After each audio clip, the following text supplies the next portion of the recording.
योगी सरकार ने वो काम कराया है कि फोटो स्टेट करने वाला रईस हो गया, जनता गरीब हो गया। अब इनको रोडों की अगर बात करेंगे ना, ये अशफाक नगर अंदर बैठे हुए, आप उठा के देख लीजिए, ये गिट्टियाँ उखड़ रही है, ये देखिए ये रोड बनी हुई है। अगर इसकी मानक क्षमता का अगर हम इसको आकलन करवा देंगे ना, ये यहाँ के ठेकेदार हैं जो मंत्री वगैरह हैं, इनको पता चल जाएगा ये किस तरीके से ये रोड बनी। कितना दिन, 8 दिन हुआ होगा इस रोड को बने हुए, और इसकी गिट्टियाँ उखड़ रही हैं। बनारस में कोई काम, बस एक गोदोलिया ही काशी विश्वनाथ धामी को स्मार्ट सिटी के रूप में दिखाया जा रहा है, बट किसी आजकल जनता के पक्ष में कोई ऐसा काम नहीं हुआ है जो पब्लिक उसको कह सके कि हाँ मेरे पक्ष में सरकार बढ़िया की है। कि वो चाय बेचते थे, जो प्रधानमंत्री वो बन गए और मुख्यमंत्री पहले बने, तो उनसे ये पूछिए कि जब मुख्यमंत्री बने तब ये आप क्यों नहीं उसमें लगाया कि मैं पहले चाय वाला था। ये प्रधानमंत्री के बनने के बाद क्यों आप बताया कि मैं चाय वाला हूँ, पहले मुझे इसकी जानकारी चाहिए। उत्तर प्रदेश विधानसभा चुनाव में अब कुछ ही महीने शेष रह गए हैं, जिस दौरान अब ये जान लेना जरूरी है कि आखिर अलग अलग धर्म समुदाय से जुड़े लोग क्या मानते हैं, किस तरह सरकार के काम को देख रहे हैं, किधर उनका रुझान है और किन मुद्दों को लेकर इस बार वो वोट देते हैं। इसी बात को जानने के लिए वाराणसी के बुनकर बाहुल इलाके अशफाक नगर में हम आ पहुँचे हैं, जहां पर दोपहर के वक्त में चाय की अड़ी जमी हुई है। और बनारस का एक कल्चर भी है कि लोग जब भी खाली होते हैं तो चाय पीने आते हैं अड़ियों पे और चर्चा करते हैं। इस समय कौन सी चर्चा ज़्यादा हो रही है? बस चर्चा ये चुनाव की हो रही है ज़्यादातर। अब रही गई ये बात कि अब किसके देखा जाए, क्या किया जाए, यही सब बात हो रही है। तो वही नाम बताइए। इकबाल अहमद अंसारी रुपये लाले।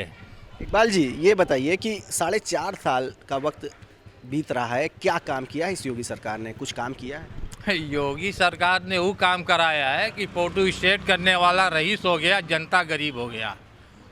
सारी चीज़ का फोटो स्टेट दो, सारी योजना आती है, दिल्ली से चलती है, लखनऊ के बीच में सीमित हो जाती है, कोई काम नहीं। और 2 मोहल्ले या 3 मोहल्ले का बनारस के अंदर विकास करके बहुत सारा विकास कर रहे हैं। मोहल्ले बनारस में कई 100 मोहल्ले हैं, उनका काम किए ने दिखा दे हमें कोई। आप बताइए, 4.5 साल का वक्त बीत रहा है, अपना नाम बताइए और क्या कहेंगे 4.5 साल में जो काम हुए हैं? उबैदुर रहमान अंसारी, मैं बुनकरों से जुड़ा हुआ हूँ, हैंडलूम का काम करता हूँ। 4.5 सालों में योगी सरकार ने हमारे क्षेत्र, जो हमारा क्षेत्र बनारस है, जो अंदर हम लोग अशफाक नगर रेवड़ी तालाब रहने वाले हैं, और बाकी क्षेत्र मदनपुरा जैसे बजडियाँ हुआ, वहाँ देख लीजिए, वहाँ की भी सड़कें वही है। थोड़ा सा जो है मरम्मत होती है, फिर उसी तरह गड्ढा हो जाता है, फिर उसी तरह पानी जम जाता है। और यह है कि सरकार कोई भी हो, अगर काम करेगी अच्छा, और आप जनता तो आप उसको वो करेगी। जब जनता की बातों को सुना जाएगा तो जनता जो है ज़रूर। क्या मतलब इस बार कोई काम नहीं हुआ है क्या? 4.5 साल का वक्त बीत गया, कोई काम नहीं हुआ क्या?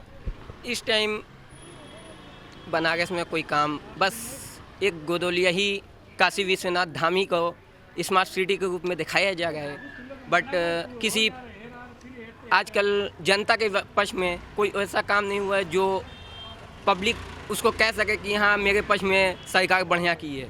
महंगाई एक बड़ा मुद्दा है। आज केंद्र सरकार 12 रुपया घटाई है, राज्य सरकार 5 रुपया घटाई है। महंगाई पे बात करेंगे, आप अपना परिचय दीजिए। जाहिद नासिर अंसारी। अंसारी जी, क्या 4.5 साल का वक्त बीत रहा है, कोई काम नहीं हुआ बनारस में? देखिए, काम किया, पिछली सरकारों ने जो काम किया है उसी की प्रवृत्ति बढ़ाते हुए आगे इन्होंने काम उसको बढ़ा रहे हैं। और आप जैसे विकास की बात करेंगे तो विकास क्या होता है? सड़क, बिजली, पानी, स्कूल, कॉलेज, उसके बाद जो है तो हॉस्पिटल। कोरोना में आप देखे ही होंगे क्या स्थिति थी इनकी, सारी पोल खुल चुकी है। अब इनके पास कोई मुद्दा बचा हुआ नहीं है। क्यों सड़कें नहीं बनी, कि स्कूल की स्थिति बेहतर नहीं हुई, क्या बिजली सुधार नहीं हुआ? बिजली कितने देर आ रही है? देखिए, सुधार तो कुछ भी नहीं हुआ है। बिजली आज भी स्थिति वही है, जब होता है कट जाती है। आज भी कोई कंडीशन नहीं है। कितने घंटे बिजली रह रही है? इस समय तो 20 घंटा रहती है, इसके पहले भी हुई थी। पिछली सरकारें जो थी उसी समय ये थी 20 घंटा 22 घंटा। बुनकर हैं, बिजली सही से बताइए कि बिजली बराबर मिल रही है? काम उससे पहले जिस तरह से प्रोडक्शन होता रहा, तो क्या बिजली मिलने से प्रोडक्शन उतना ही हो रहा है कि और घटा है, कि बिजली कम मिल रही है? प्रोडक्शन का मामला है कि 20 घंटा बिजली मिल रही है तो 8 घंटा आदमी काम करता है, 12 घंटा। उससे ज़्यादा तो कोई काम कर नहीं सकता। आज इंसान है। पहले बिजली की वजह से काम रुकता रहा, वहाँ पहले रुकता रहा कि जाती रही तो चाय पान करने निकलते थे तो 1 घंटा लेट हो जाता था, लाइन आ गई, हम लोग बाहर हैं। बिजली रह रही है लगातार? हाँ रह रही है, मगर 20 घंटा बिजली आमतौर से मिलती है। देखिए बिजली क्या है ना कि आप उठा करके देख लीजिए, पता कर लीजिए, कहीं भी सर्वे करिए, बनारस में आज 12-13 साल से बिजली में कुछ सुधार हुआ है। ये बीजेपी सरकार या मोदी सरकार या योगी सरकार, इनका वो नहीं है, ये होते आया है। ये साल बाय साल, घंटा 2 घंटा बढ़ते बढ़ते आज स्थिति ये है कि बनारस के अंदर 20 से 22 घंटा मिल रही है।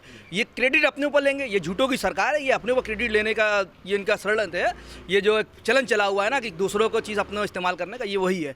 अब इनको रोडों की अगर बात करेंगे ना, ये आसपास नगर के अंदर बैठे हुए, आप उठा के देख लीजिए, ये गिट्टियाँ उखड़ रही है, ये देखिए ये रोड बनी हुई है। अगर इसकी मानक क्षमता का अगर हम इसको आकलन करवा देंगे ना, ये यहाँ के ठेकेदार हैं, जो मंत्री वगैरह हैं, इनको पता चल जाएगा ये किस तरीके से ये रोड बनी। कितना दिन, 8 दिन हुआ इस रोड को बने हुए, और इसकी गिट्टियाँ उखड़ रही हैं। यही विकास, इसको ही विकास कहते हैं। इसको विकास नहीं कहते हैं। अब ये बताइए कि बीजेपी, जाहिर सी बात है आप लोग नाराज़ हैं, दूसरा विकल्प भी देख रहे होंगे, तो किसकी ओर देख रहे हैं या किस पार्टी की ओर ज़्यादा रुझान है? अभी कोई रुझान हम लोग का नहीं है। अभी चुनाव का ऐलान हो, चुनाव करीब हो, देखा जाए किसका मामला कैसा हो रहा है उससे। हम नाराज बीजेपी से नहीं है, हम बीजेपी सरकार से खिलाफ है। बीजेपी पार्टी से हम खिलाफ नहीं हैं, जो इनकी नीति है उससे खिलाफ है कि झूठ सच फराडगिरी ये सब जो होता है, इससे हम नाराज़ हैं। हम पार्टी से नाराज़गी हमको कोई नहीं है। सच बोलो, ईमानदारी करो, जनता तक काम करो, जनता तक सही काम हो, हम ओके साथी हैं। हम पार्टी के खिलाफ नहीं हैं। काम करें, सही करें, जनता के लिए अच्छे दिन आएंगे, काला धन लाएंगे, जनता तक पहुंचाएंगे। ये सब कहाँ है?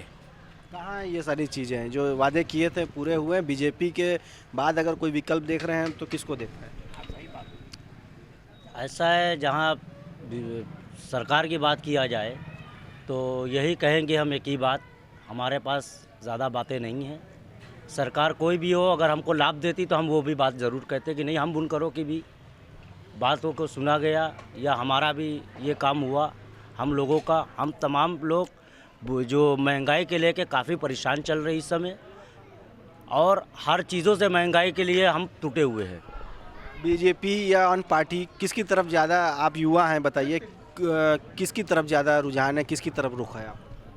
इस टाइम किसी को कुछ कह नहीं सकते हैं।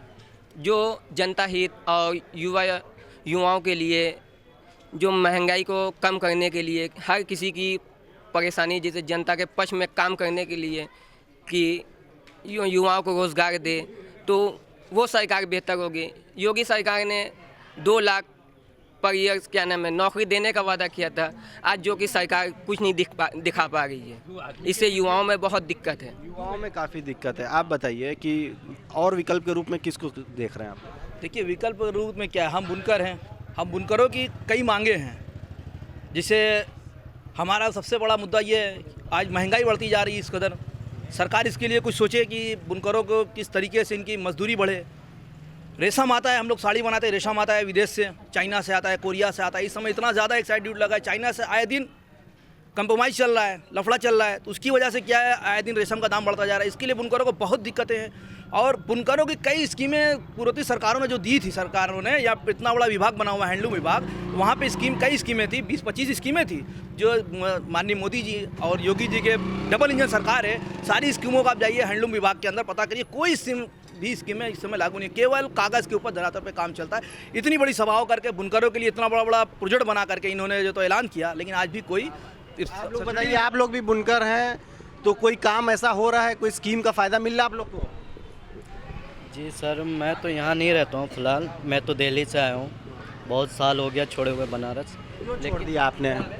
सर हकीकत बताऊँ तो यहाँ मैं देखा कि काम धाम में वैसे ही टेंशन होती है, विकास नहीं होता है, प्लस उसके बाद जो है ना यहाँ महंगाई बढ़ती जाती है, और उसके बाद जो है ना काम में जो पैसा होना चाहिए आमदनी वो बढ़ता नहीं है सर। तो इसलिए हमने बाहर निकल गए। आज 14-15 साल यहाँ पे हम बनारसी साड़ी बिनते थे सर। छोड़ दिया आपने? अब वहाँ क्या कर रहे हैं? वहाँ हम सिलाई करते हैं सर, और सिलाई में सर आज के डेट में मैं कम से कम 30 से 40 हज़ार कमाता हूँ, और मैं यहाँ पे था जब 1100 रुपये महीने कमाता था मैं, बताइए। तो ये 10 से 15 साल के अंदर मैं। हमारे साथ यहाँ युवा हैं, जाहिर तौर पे वो वोटर भी होंगे इस बार। ये बताइए कि इस बार किन मुद्दों को लेके आप लोग जाएंगे, क्या क्या मुद्दे हैं आप लोगों के? हमारा अपना नाम बताइए। हम इमरान, इमरान, क्या मुद्दे हैं तुम्हारे इस बार? हमारा बेरोजगार, पढ़कर भी कुछ नहीं कर पा रहे हैं। यहाँ पे ना कोई जॉब ना कुछ, सिर्फ घोटाले पे घोटाले हो रहे हैं। तो क्या ये जॉब एक तो बड़ी समस्या है, लेकिन और क्या दिक्कत है इसके अलावा? और कोई और भी कहीं भी आप जाइए, कहीं भी कोई भी कहीं भी चले जाइए, आप कहीं भी देखेंगे सभी जगह प्रॉब्लम ही प्रॉब्लम है। हर जगह करप्शन, भ्रष्टाचार और भी मतलब सभी जगह परेशानी, बेरोजगारी, नहीं मिल रही, नौकरी कहीं कुछ नहीं है, सिर्फ नौकरी का झांसा दिया जा रहा है यहाँ पे। आप बताइए, आप लोग व्यापारी हैं, तो क्या इस बार किन मुद्दों को लेके वोट डालेंगे, क्या सोच रखा है? देखिए, हमारा मुद्दा तो कई है। सबसे पहला बिजली, पानी, हाउस टैक्स, इन सब चीज़ों का रेट इतना ज़्यादा बढ़ गया है कि हम लोग उससे सबसे ज़्यादा परेशान है, महंगाई की वजह से। सरकार को इन मुद्दों पे बात करनी होगी, इनको कम करना होगा। यही सब हम लोगों का मुद्दा होगा। बुनकरों का जो समस्याएं हैं उनको सुनना होगा, उनके लिए मार्केटिंग बनानी होगी, उनके धागा वगैरह का उनको इंतज़ाम करना होगा। ये चीज़ें सरकार को अपने उसमें अंडर लेनी होगी कि नहीं, बुनकरों के बिना नहीं हो सकता है। बहुत बड़ी तादाद पूरे उत्तर प्रदेश बुनकरों को लेके सरकार को आगे आना पड़ेगा और महंगाई पे कंट्रोल करना पड़ेगा। आप क्या मान रहे हैं, किन मुद्दों को लेकर जाएंगे इस बार वोट डालने? हम महंगाई के मुद्दे पर और बेरोज़गारी के युवाओं के बेरोज़गारी के मुद्दे पर वोट करेंगे। सरकार अच्छी हुई तो। आप बताइए। हम तो यही कहेंगे कि जो भी है, महंगाई अगर कम हो गई, हमारी समस्या सुधर गई, तो जो सरकार है हमें कोई दिक्कत नहीं है, रहे, उससे क्या देना है। सरकार रहे, महंगाई पे कंट्रोल कर ले और समस्याओं को खत्म करे। हाँ, और क्या बता तो दिए कि महंगाई सबसे अहम मुद्दा है। हेलो, और जो अपना ये टैक्स से लगाए हैं उत्तर प्रदेश और केंद्र सरकार, ये टैक्स अपना हटाए और हम लोग के बहाल करें। आप लोग भी सब लोग मांग रहे हैं, महंगाई सबसे बड़ा मुद्दा है। सबसे इस समय सबसे ज़्यादा अगर किसी गरीब की, बुनकर की कमर तोड़ रहा है तो महंगाई है। महंगाई सर बिल्कुल, महंगाई जो है सबसे बड़ा मुद्दा है सर। अगर आज पेट्रोल के दाम ले लो तो बहुत ज़्यादा हाई हो गए। जहाँ 60-70 रुपये लीटर मिलते थे, आज 120-130 तक चल रहे हैं सर। और प्लस गैस के ले लो, जहाँ उठाते थे हम 600-700 रुपये में, आज कम से कम 1000 के आसपास चल रहे हैं सर। और तेल ले लो, सरसों का तेल, तो उसमें भी जहाँ 80 रुपये आता था लीटर, आज वो 200 रुपये लीटर है सर। तो सबसे बड़ी चीज़ है महंगाई। कमाई कुछ नहीं, महंगाई लेकिन सबसे ज़्यादा बढ़ती जा रही है सर। महंगाई एक बहुत बड़ा मुद्दा है। यहाँ पर जो चाय बेचने और जो पान है, बनारसी पान, वो बेचने वाले हमारे साथ हैं। पैसे कहाँ है लोगों के पास जो बिकेगा पान और चाय? आप तो यहाँ खड़े हैं, कैसे चाय बेचा हूँ, उसका मुनाफा कहाँ गया है? कहने का ये मतलब है, जब पैसा आएगा तब आदमी खर्चा करेगा, और जब पैसा मार्केट में नहीं है तो खर्चा क्या करेगा, आदमी खाएगा क्या? मोदी जी का कहना है वो खुद भी चाय बेचते थे, आप प्रधानमंत्री बन गए। ये मोदी जी से मुझे बात कराइए कि वो चाय बेचते थे, जो प्रधानमंत्री वो बन गए और मुख्यमंत्री पहले बने, तो उनसे ये पूछिए कि जब मुख्यमंत्री बने तब ये आप क्यों नहीं उसमें लगाया कि मैं पहले चाय वाला था? ये प्रधानमंत्री के बनने के बाद क्यों आप बताए कि मैं चाय वाला हूँ? पहले मुझे इसकी जानकारी चाहिए। महंगाई एक बहुत बड़ा मुद्दा बता रहे हैं। महंगाई तो है ही है भाई, महंगाई कौन कर रहा है? आप भी महंगाई में, हम भी महंगाई में हैं, मगर आप जो है, आपका बना हुआ पैसा है कि आपको 1000 मिलेगा, महंगाई बढ़ गया तो आपका भत्ता बढ़ जाएगा। मेरा क्या बढ़ता है? मैं 30 रुपये किलो चीनी लेता था, आज 43 रुपया लेता हूँ, 16 रुपया मेरा मुनाफा घट गया, वो कौन देगा मुझे? तो सरकार से कहिए कि महंगाई कम कीजिए, सरकार चलेगी, नहीं तो फिर तब्दीली आएगी उसमें। तो एक बहुत बड़ा मैसेज आज अशफाक नगर कॉलोनी, जो बुनकर बाहुल इलाका है वाराणसी का, वहाँ से बुनकरों का कहना है और यहाँ जुड़े अन्य लोगों का भी कहना है कि उनको सरकार से कोई तकलीफ़ नहीं है। महंगाई पर और उनकी समस्याओं पे जो काम करेगा वो वोट उन्हीं को देंगे, चाहे सरकार किसी की भी आए। बुनकर और उनके कम्युनिटी के लोगों पे काम हो, उनके उत्थान के लिए काम हो, तब वो उनको वोट देंगे, नहीं तो वो बदलाव करेंगे। रोशन जायसवाल, वाराणसी, यूपी तक।